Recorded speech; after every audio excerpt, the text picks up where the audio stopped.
So the first thing I want to say is the reason that we're addressing the 37th is because this is where the violence is happening.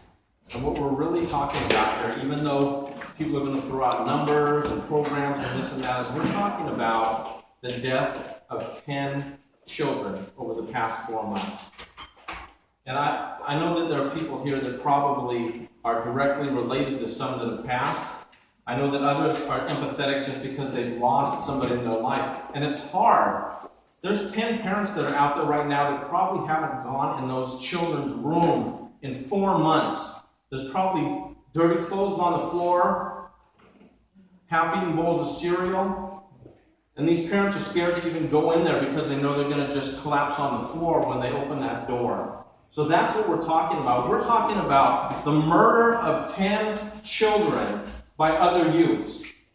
So I'm not sure what Gregory's going to talk about. He's probably going to talk about programming, and that's great. There are a lot of great programs out there. Unified Outreach partners with a lot of community organizations.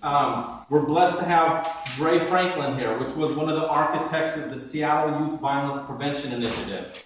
Unified Outreach partners with them regularly. Right now, we're doing 2 different programs with the Seattle Youth Violence Prevention Initiative where they're sending us their kids so we can work with them. And that's great. Those are great programs. There's a lot of great programs in this area, but there's also kids that aren't being reached.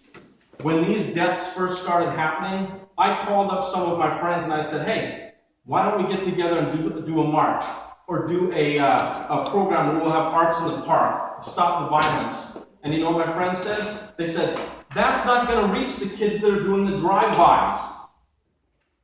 The kids that want to be involved in the Seattle Youth Violence Prevention Initiative or Rainier Beach or community centers, those kids, they're already in these programs. So we have to figure out how do we reach the kids that aren't in these programs. And you've got great community leaders, like I said, Dre Franklin, that he's now heading up Build. And Build works with these at-risk kids. We need people from this community that are actually leading. And that's why we need to start a Department of Inner City Affairs that has leadership, the directors of these departments that come from this community, organic. I don't care if the mayor says, hey, I'm going to have a board that selects these directors from this church and that community center. That's great. As long as they get together and say, here is your leadership from the community.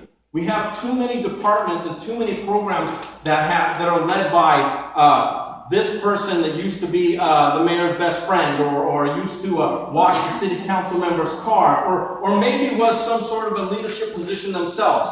Bring back Greg Nichols or Norm Rice. That's great. They're not going to stop these murders. And this is your neighborhood. So whether the e-board supports this or not, it matters if you support it. Because these murders are going to continue and they're going to spread. And to say, well, we've already got a program, let's just throw more money at it. That's not going to stop these murders. If that was, it would have stopped already. And what happened just last weekend? 2 more people, young adults, shot each other in critical condition. Right? And then a drive-by. Thank you.